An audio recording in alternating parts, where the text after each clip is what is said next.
It's the amazing Rico Brogna podcast with your host, Evan Roberts. Well, hi there, everybody. Welcome into another edition of the Rico Brogna, episode number 591.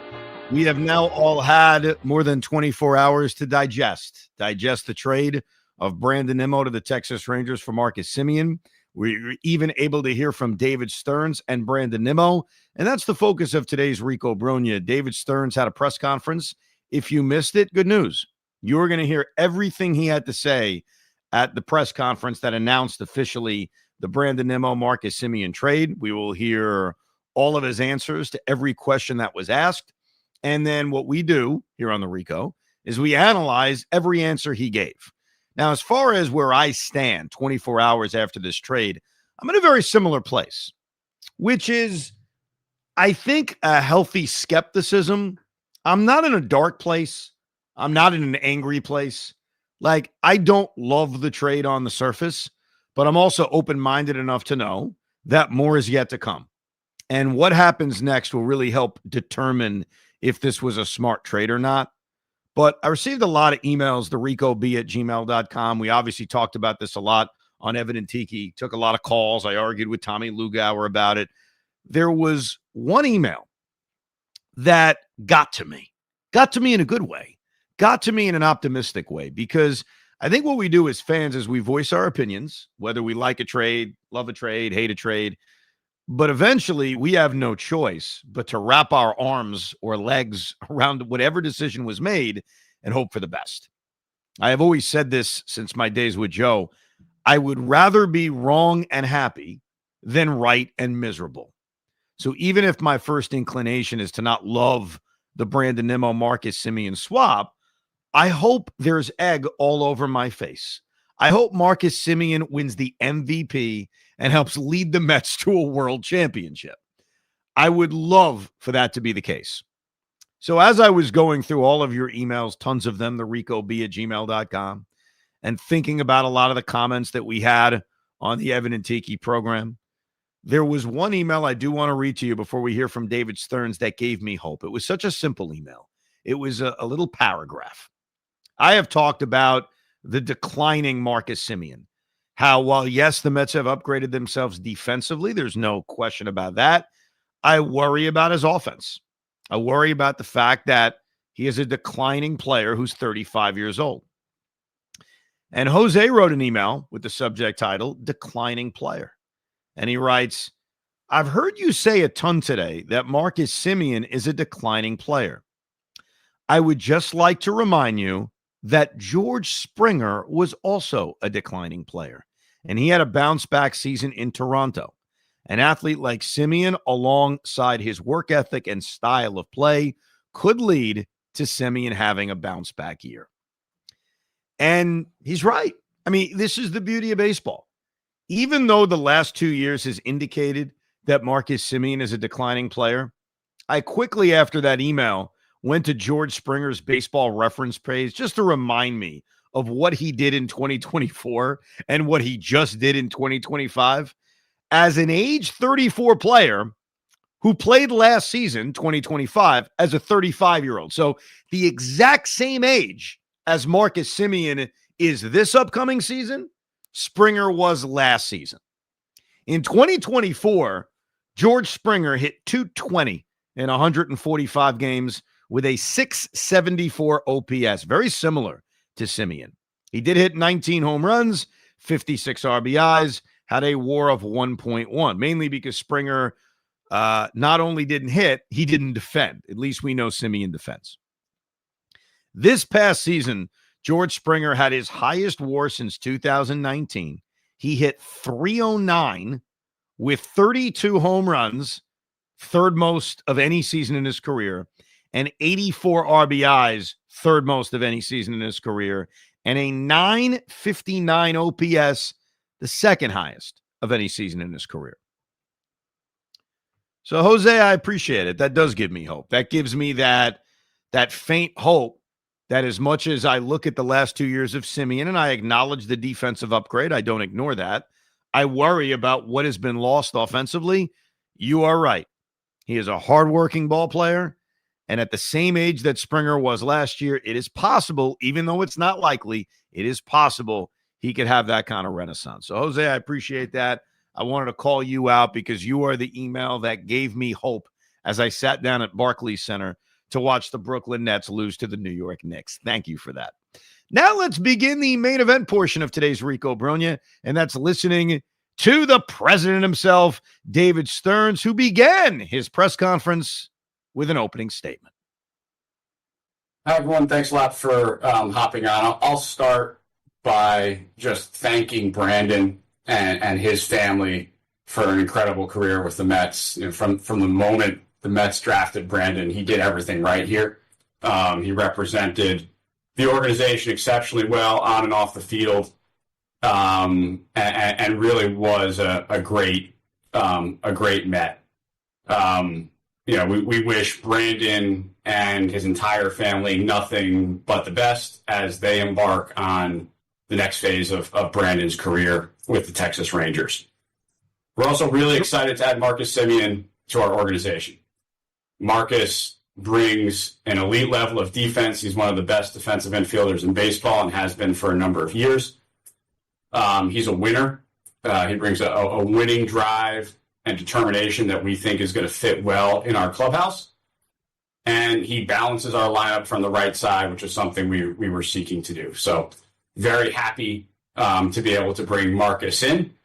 And beyond the immediate player return part of this deal, we think this opens up possibilities and flexibility for us going forward, both from a near-term perspective and also allowing space for a number of very young outfielders who are coming, who are talented, and will deserve spots at the major league level and to play at the major league level.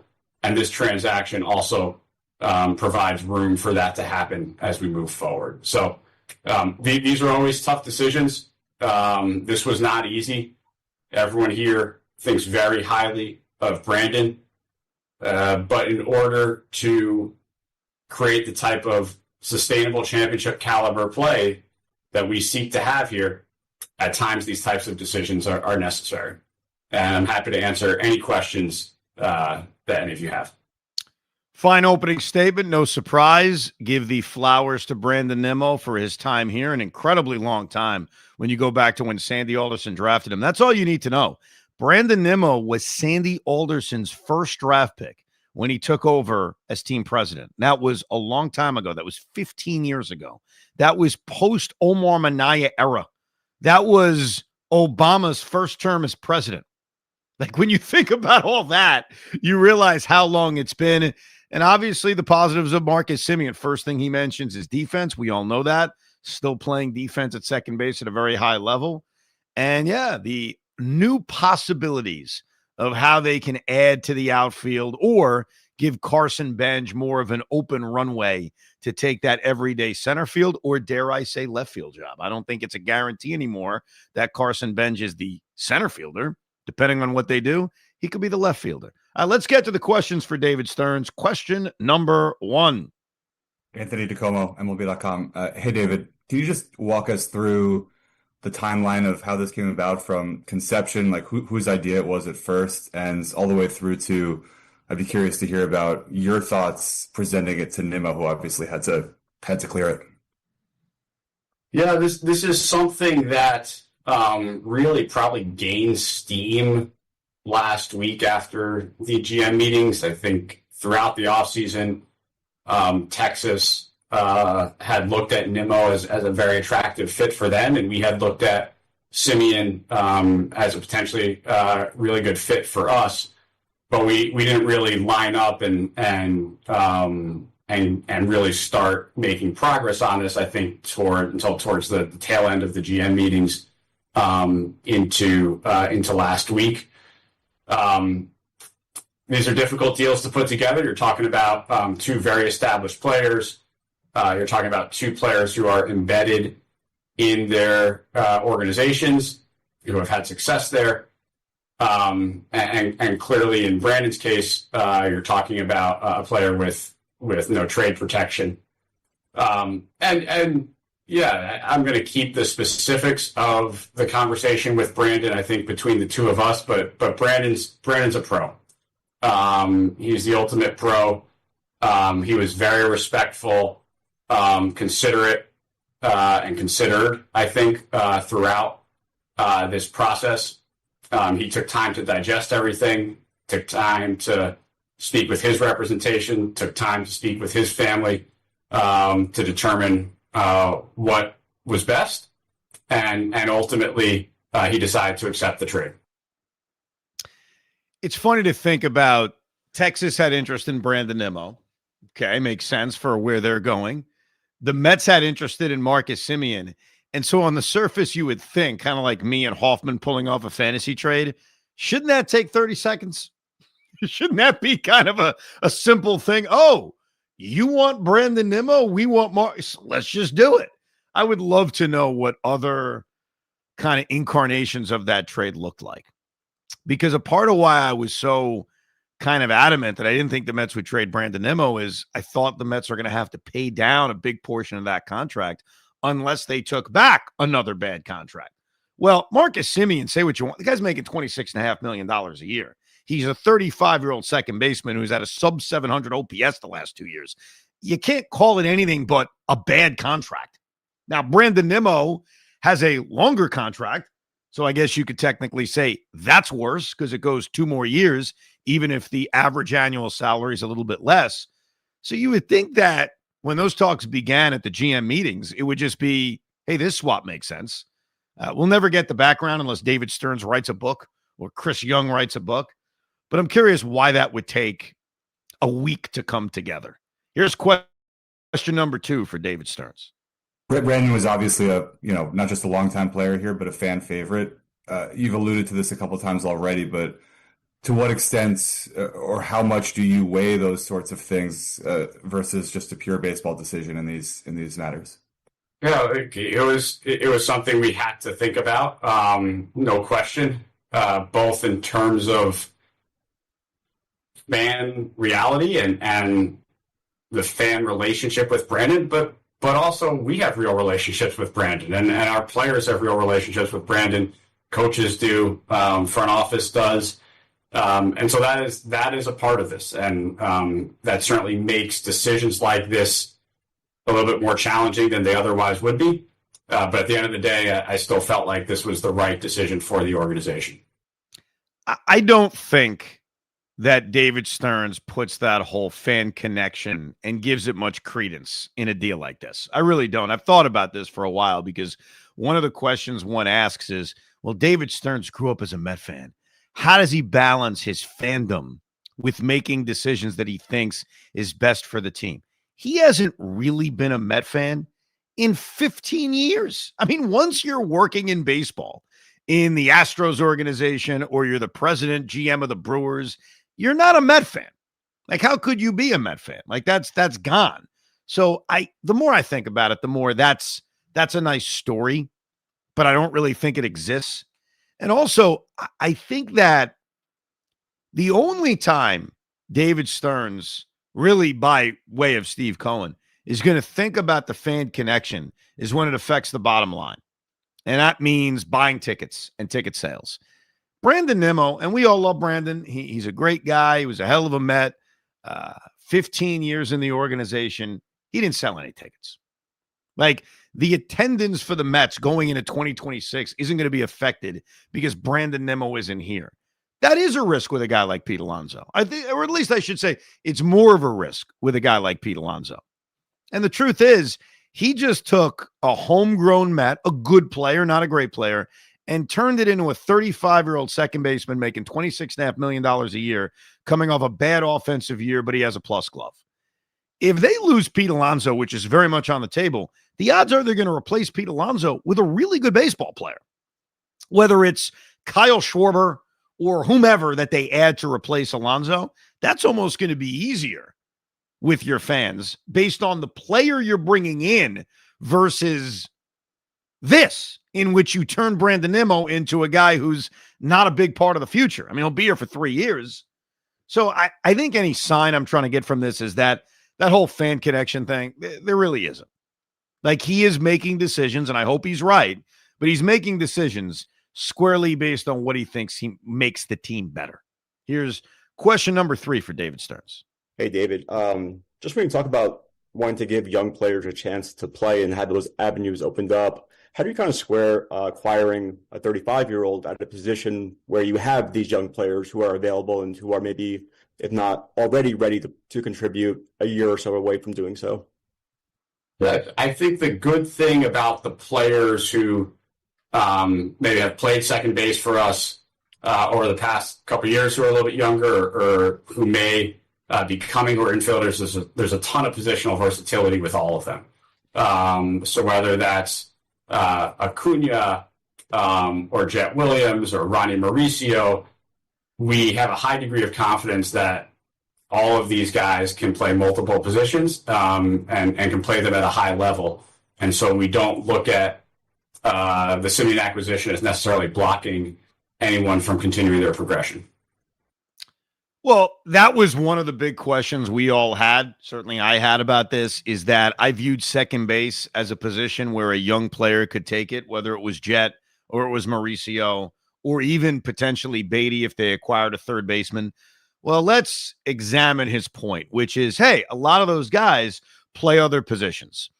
Ronnie Mauricio has not played the outfield. I think he did briefly in the minor leagues a couple of years ago. We'll circle back to that in a second. As far as Jet Williams is concerned, he came up as a shortstop. Last year in Syracuse, he ended up playing, let's break this thing down to be fair. He played 54 games at shortstop. He played 19 games in center. He played, let's see, actually, I should add this together because he was at AA and AAA. So let me add it up together. 70 at shortstop, 27 in center, 28 at second base. So he has given you kind of that split between second base and center field. Hasn't played left field, but we've seen him in center field. So he's definitely right about that with Jet Williams, which is why we've mentioned him before as a guy that could end up in the outfield. I thought initially he would be the kind of guy that when he first gets that opportunity to play would be at numerous positions. He would basically be almost a young version of Ben Zobrist, where he'll get some at-bats at second, he'll get some at-bats in the outfield. Like, it would almost be kind of mixed and match. As far as Ronnie Mauricio is concerned, the last time Ronnie played the outfield was 2023. He played 26 games in left field. Obviously, 2024 was a completely lost season because of the injury. He did not play the outfield at the major league level when he was called up in 2023. He only played second base and third base. And since then, so since he's come back from the torn ACL a year ago, he didn't play any games in the outfield. So it's tough to imagine that the Mets are considering Ronnie Mauricio as an outfielder. Now, it is possible because they have that option on him. He starts the year at AAA and plays left field. I think that's a great question for David Stearns. You know, one of those spring training questions for him. Okay, now that second base is filled for the next 3 years, we'll see about third base with Brett Beatty. I mean, Brett had a good year. I don't think he's locked it down completely. We saw how easily Mark Vientos lost that job a year ago. But Mauricio as an outfielder would have to be them going back to something they haven't done in a couple of years. Luis Angel questioned a lot last year why we didn't see him more in the outfield. Then they finally put him in the outfield late in the year, and I thought the brief time we saw him out there, he looked good. So we'll see if that's backed up with actions. Obviously, Carson Bench is an outfielder, so there's no debating about that. But Ronnie Mauricio, to me, is the real question. Okay, what is Ronnie Mauricio? Now, he may be traded before we get to spring training, so that question I just asked about him playing the outfield, we may be able to throw away depending on where this offseason goes. Here's question number 4 for David Stearns. And just how much did you, I guess, wanting to change the clubhouse dynamics, did that play a role into this trade at all? I don't know if it's necessarily wanting to change the clubhouse dynamics. I think it's a recognition that what we did last year wasn't good enough, and running back the exact same group wasn't the right thing to do. And so as we went into this, we believed and still believe that we have to be open to anything. that we shouldn't be in a spot to take anything off the table. And ultimately, if we're able to put transactions together that we think make sense for the team, both now and in the future, that we have to consider them regardless of what names may be involved. That part I completely agree with. Going into this offseason, outside of Juan Soto and probably Francisco Lindor and maybe Nolan McLean, because of the hope that we all have he can be this next great stud pitcher. I think when you're coming off the kind of disappointing year the Mets had, everything needed to be open. Now, I didn't necessarily agree with the whole you have to break up the core that guys like Dan, one of our loyal listeners, or even Sal Licata would point out. Like, yeah, I'm open to it. I'm not going to stand against it, but I didn't think it had to happen. I was always be open-minded. And if a trade can make you better, let's talk. So I think that's a good answer from David Stearns. When you come off the kind of disappointment that you had last year, it's not that you needed to change the locker room, but you certainly needed to be very, very open-minded on making significant changes because of the failure of the previous year. Here's question number 5 for David Stearns. Hey, David, just Semien is obviously coming off of a down year at the plate. Given his age, it points to an obvious decline. Just what makes you believe that he can rebound offensively?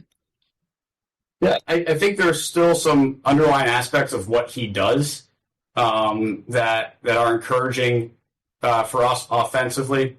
I also think it's notable that this is a player that can contribute to winning baseball in a variety of different ways. And the bat may not actually lead the way at this point in his career. We think there's likely some bounce back in his offensive profile and his offensive game. But what we're counting on at the top of his skill set is the contributions he can make for us defensively, how he can perform on the bases, and we think those are going to help us win games. There's your answer. If he hits and pulls off the George Springer, as the emailer Jose suggested, fantastic. But we brought him in because he's a good defender. We brought him in because he's a good base runner. And the other thing that we've heard a lot about is they probably brought him in because he's a widely respected leader. Now, that seems like it's a lot of money to spend on those attributes. I mean, $26.5 million adding to payroll at least this year and next year. Obviously, that changes in year 3 and certainly year 4 and 5 when he's off the books and Brandon Nimmo is still on the books. But David Stearns is being honest with that. This is about defense. And there's no question, despite my skepticism on what happens next, they have greatly improved themselves defensively at second base. They've taken a step back offensively if you believe that Nimmo is similar to a year ago and Semien is similar to a year ago. But I think that answer is we trust the other attributes. We trust his sprint speed. We trust his base running. We trust his defense. And so even if he doesn't hit, even if he's the same offensive player he was a year ago, we like those other attributes. Here is question number, what are we up to? Number 6 for David Stearns. Yeah, and then you have alluded to it a little bit. What are those intangibles from Semien in terms of winning drive, leadership, his high character? What did you like there about him? I think as we really began to dig in on who this person was, talk to his former teammates, former coaches, people who have been around him, this is someone who takes his craft incredibly seriously. Someone who does everything he can on a regular basis to get in the lineup, to perform at a high level, practices hard and holds those expectations of his teammates as well. And I think that's going to fit in very well for our group. Yeah, we've talked about adding leadership and what they may have missed this past year, whether it was from JD Martinez or Jose Iglesias. All indications are they just added a good leader to this locker room. So that helps. Obviously, performing on the baseball field is the most important thing. But even a guy like JD Martinez, who did not have a good year offensively in 2024, we heard it all through 2025, how important he was to that room. And so there are certainly good indications that Semien will improve that. Here's question 7 for David Stearns. Obviously, you have a second baseman who's been there for a while in Jeff McNeil. Kind of where do you view McNeil fitting into your roster at this point in time now with Semien on board? I think Jeff, by virtue of his positional versatility, still has the ability to impact our team in a variety of ways. What exactly that's going to look like is probably going to have to wait until we watch the rest of the offseason unfold. But certainly his ability to play corner outfield is a help. There may still be days if Semien needs a blow where he's playing some second base. We may ask Jeff to play some first base, depending on how the offseason pans out. I talked to Jeff yesterday. He understands where we're headed. I think he wants to be a part of this, and he understands his positional versatility is a real asset for us. Okay. I still think Jeff McNeil will be traded. Very few general managers will ever announce their intention to trade a player. Brian Cashman did that once about Sonny Gray. I'm still stunned by it. I still reference it to this day. So I would tell you right now that I think it's higher than that. I'd say 70% likely they trade him. But I will walk you through a scenario where Jeff McNeil is still on this team. I don't know who David Stearns is eyeing in terms of the outfield. Like, I believe they will add an outfielder, at least one, probably just one. And it could be a host of different guys. I know that some Met fans' brains go to Kyle Tucker and Cody Bellinger or trading for Fernando Tatis. It could be Ryan O'Hearn. It could be trading for Luis Robert Jr. It could be Harrison Bader. I mean, all those things are possibilities. But if they don't get the guys they want, there is that possibility, as much as this is going to pain a lot of people, that Jeff McNeil's the left fielder.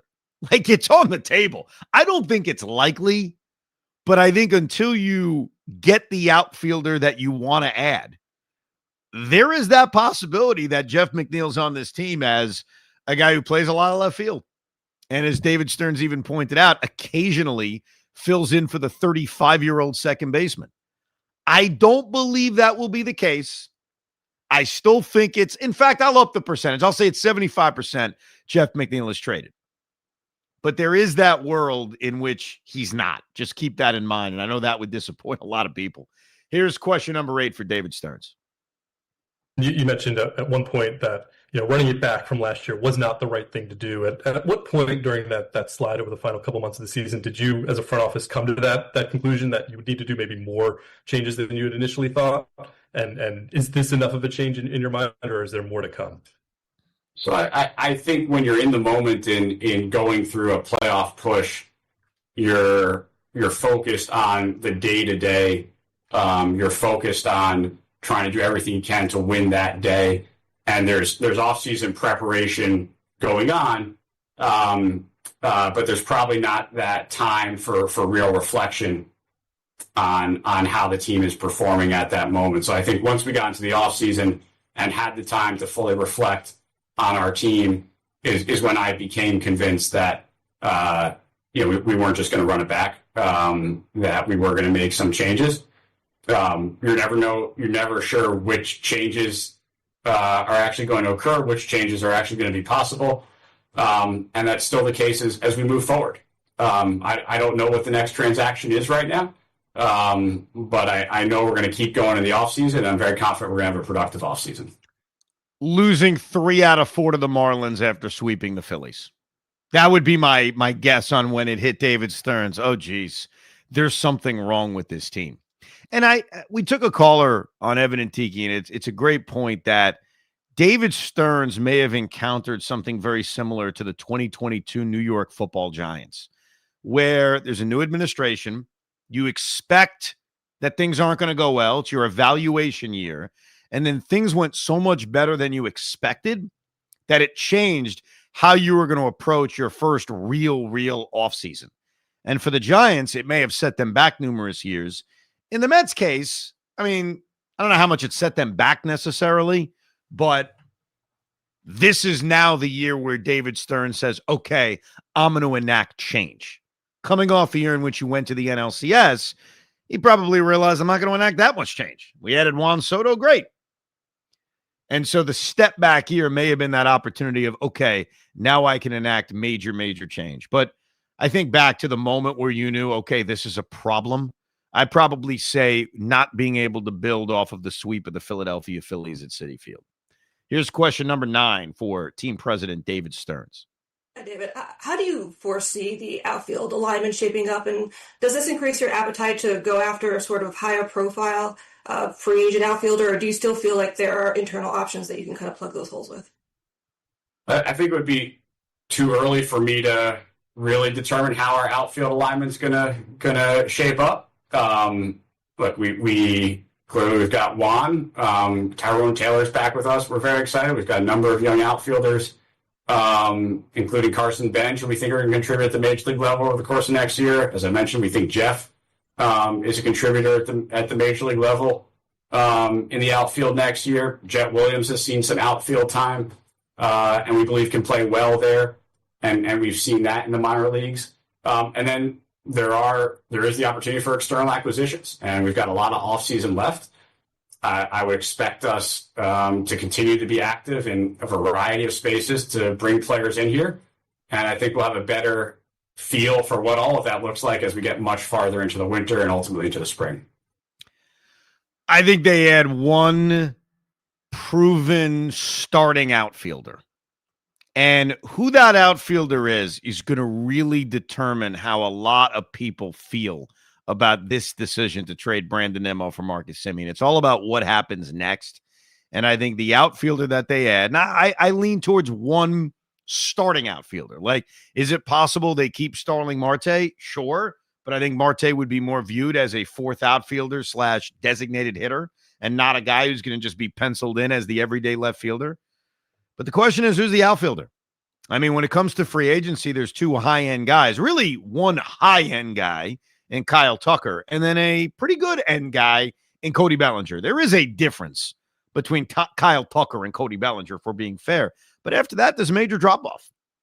And the trade market, which we will examine coming up a few Ricos from now, it's very unpredictable.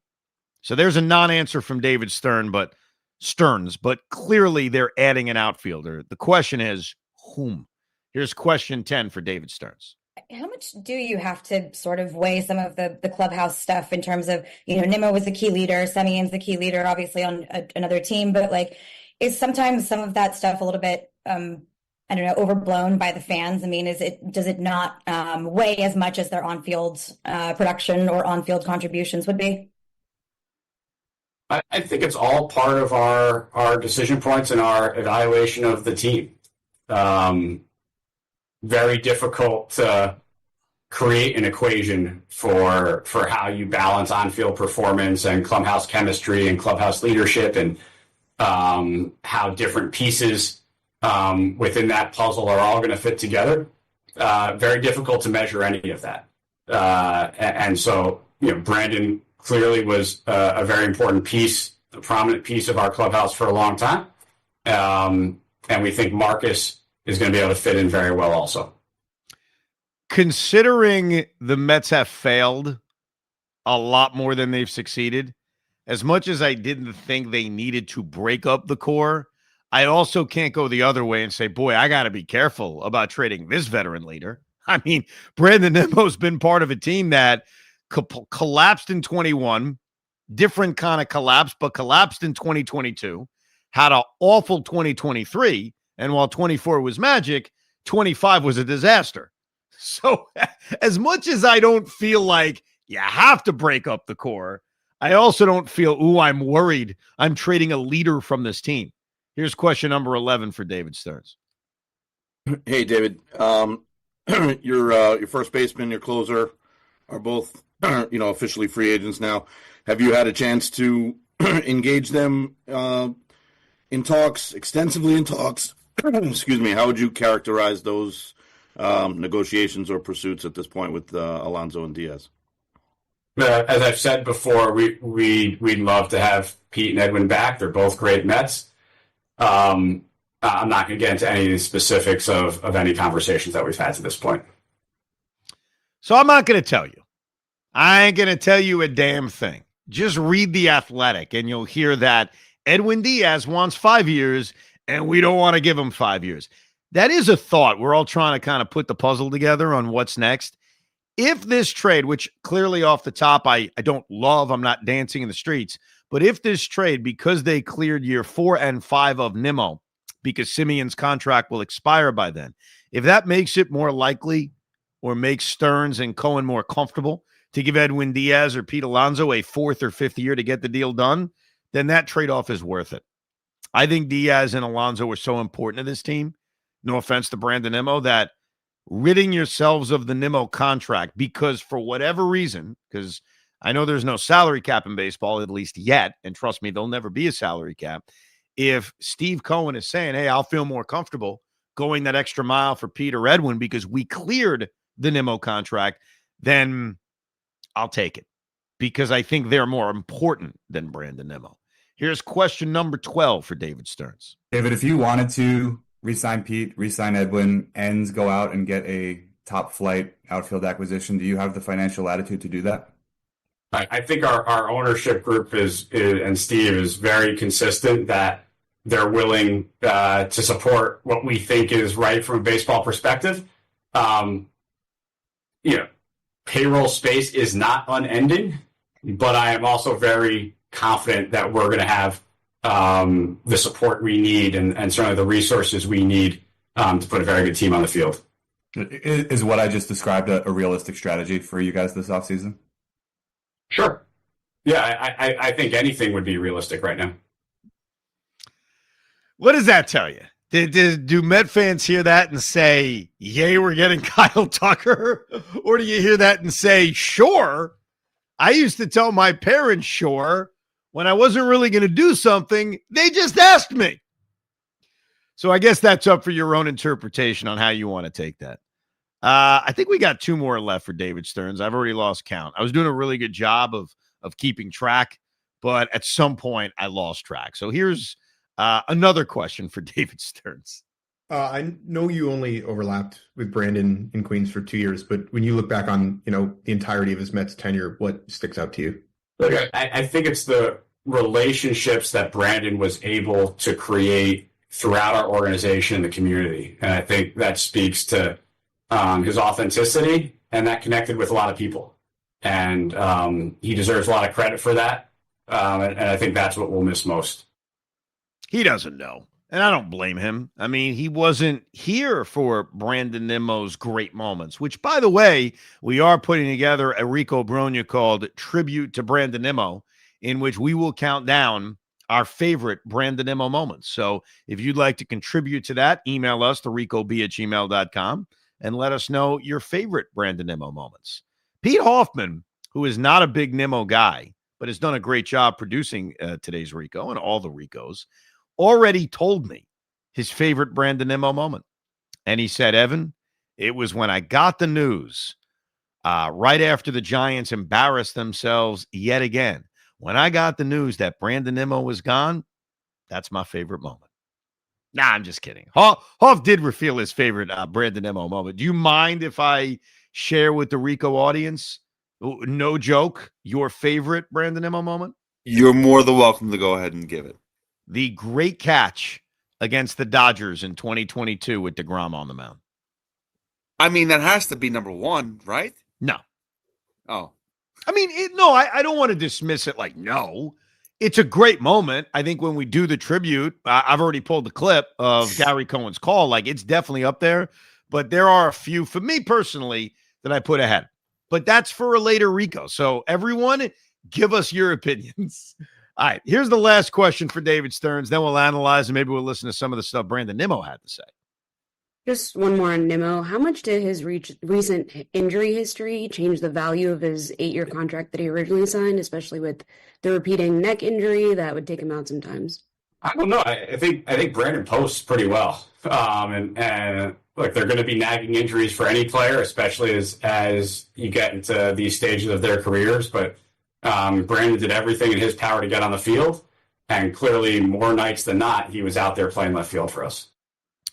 151 games in 2022, 152 games in 2023, 151 games in 2024, and despite all those injuries, a career high 155 games in 2025. I think the injuries made you worried for 2 reasons. I know I was saying this early in the offseason. I want to DH him more, not because he was a liability in left field, but because as he gets older, and the fact he has had a lot of these nagging injuries, which may not have affected him getting on the field, but certainly affected him on the field based on performance, that you started to get concerned. Okay, what does the rest of this contract look like? And that is a fair concern. It's why I didn't think they were going to have people banging down the door to acquire Brandon Nimmo. With that said, David Stearns is very tough to read. So my biggest takeaway from this is that a lot is on the table.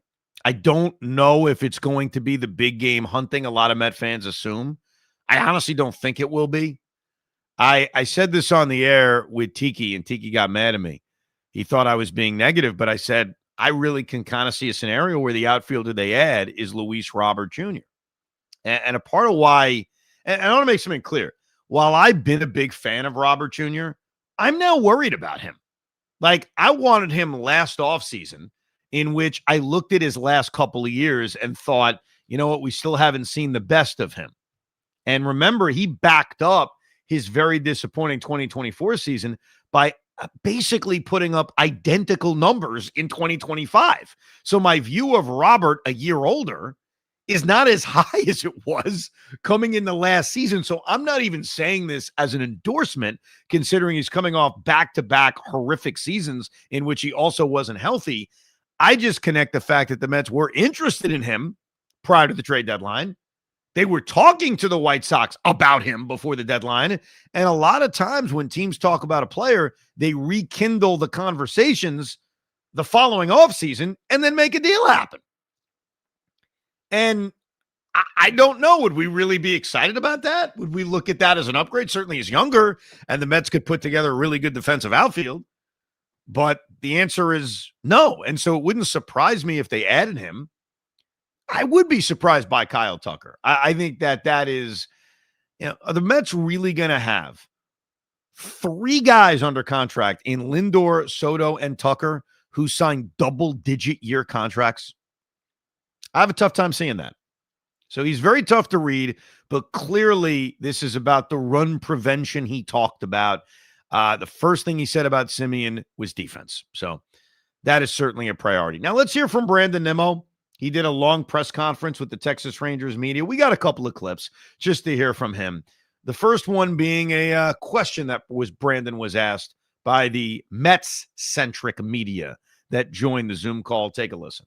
Could you just walk us through, I guess, what this trade was like from your perspective, the decision to waive the no-trade clause, what these last few days or weeks have been like for you? Yeah.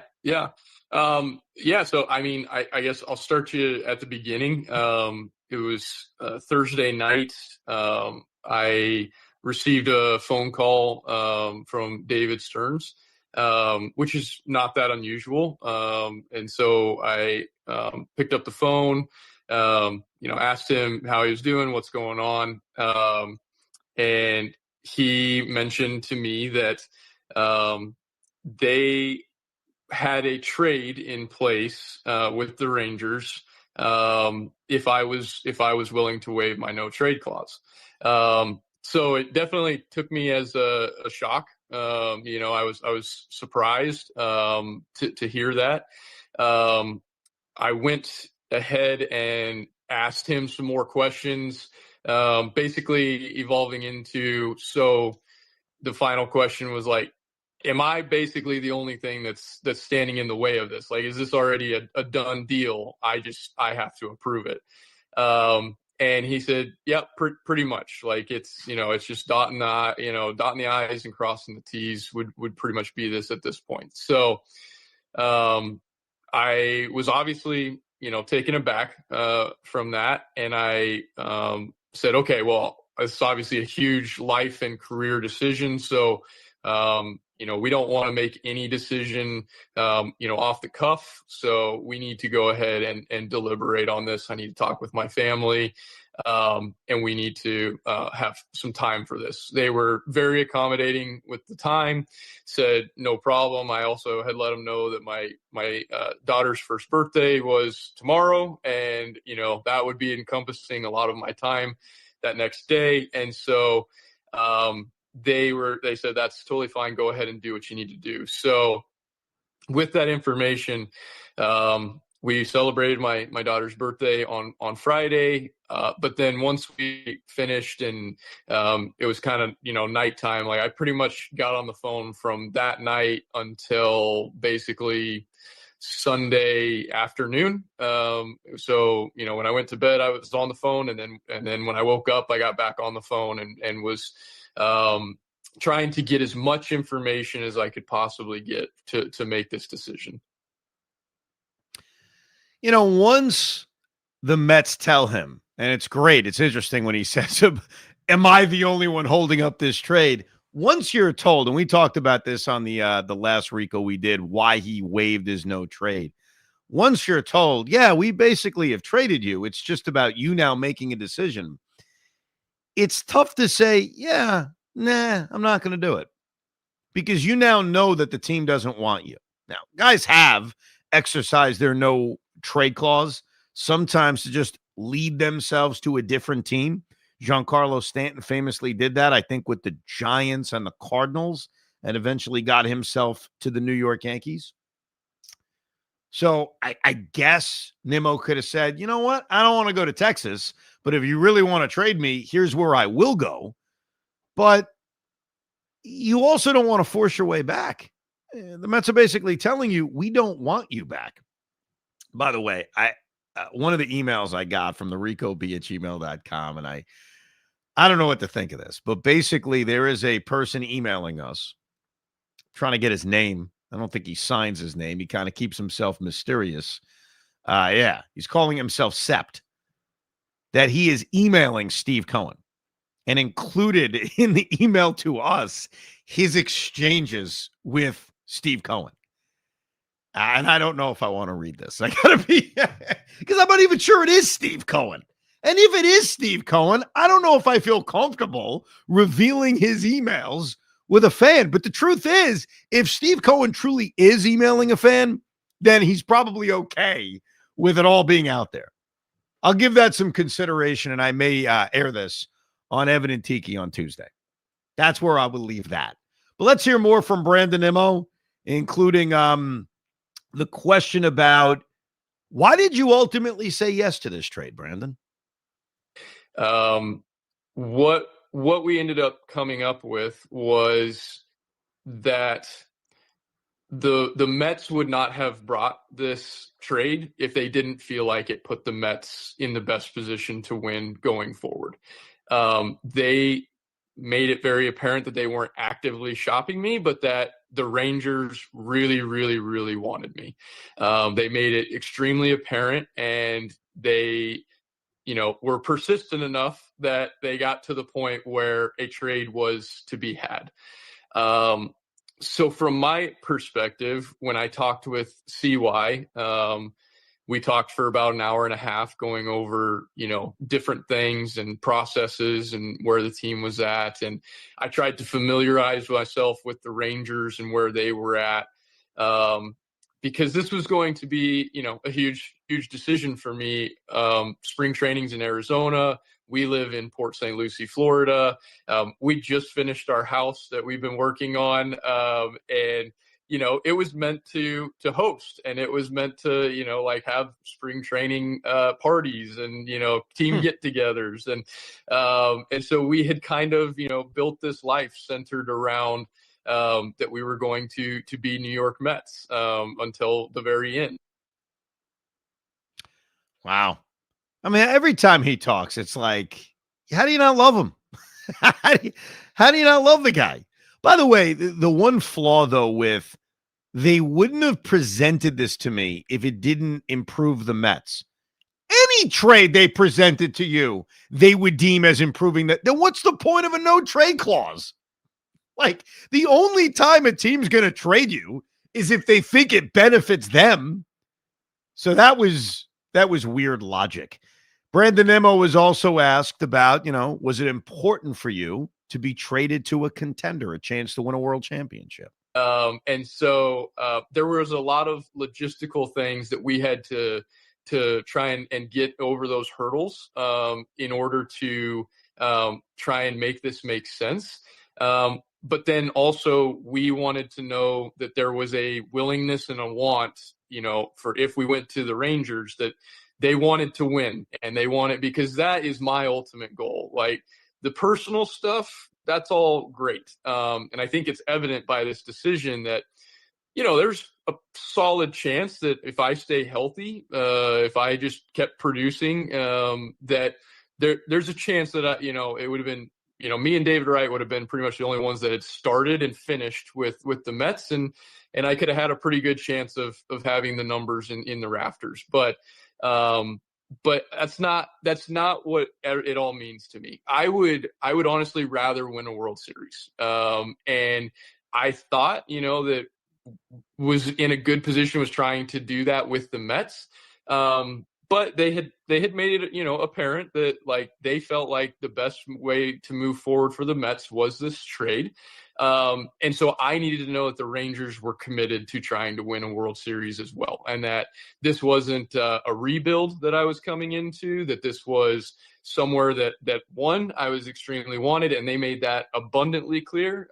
And two, was somewhere that I felt like in the next 5 years, we would be competing for World Series titles, year in and year out.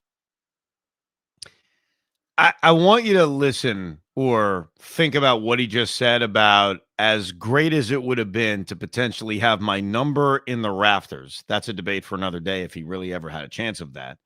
I'd rather win a world championship. Well, we feel the same way.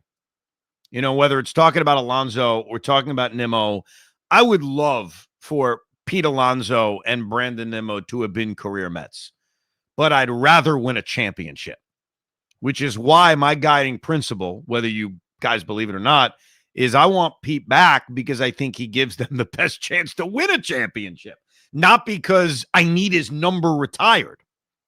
So it's interesting to hear Brandon talk about it from a player's perspective, because we as fans have had debates like that too, about the importance of a career Met and having your number retired.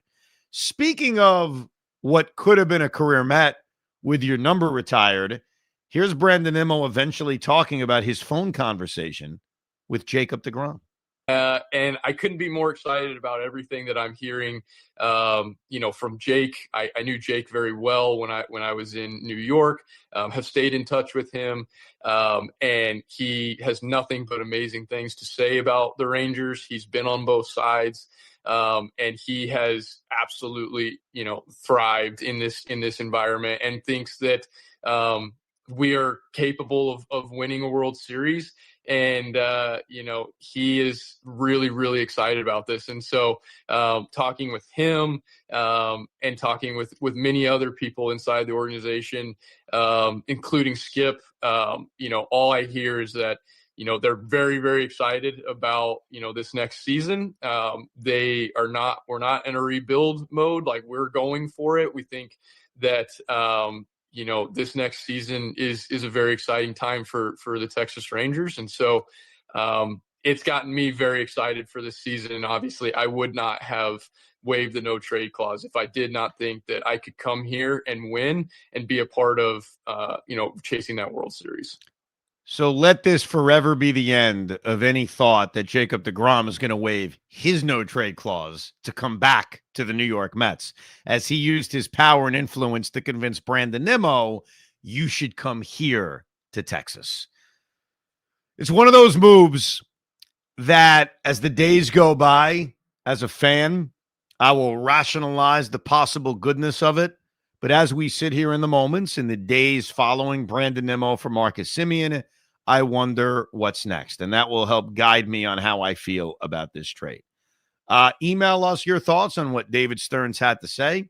And also to our upcoming Brandon Nimmo tribute, Rico, your favorite Brandon Nimmo moments, the ricob@gmail.com.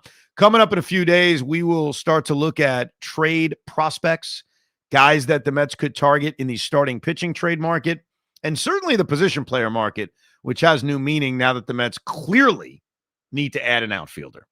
We appreciate you downloading and subscribing to the Rico Brogna. Make sure you do download. We do these pop-up Ricos every once in a while when there's breaking news, but we certainly try to give you at least 3 Ricos per week. So download, subscribe, Rico Brogna. Thank you very much for listening to episode 591 of Rico Brogna. We hope you enjoyed this episode of the Rico Brogna podcast. It's amazing, isn't it? Make sure you download it now to keep it on you at all times.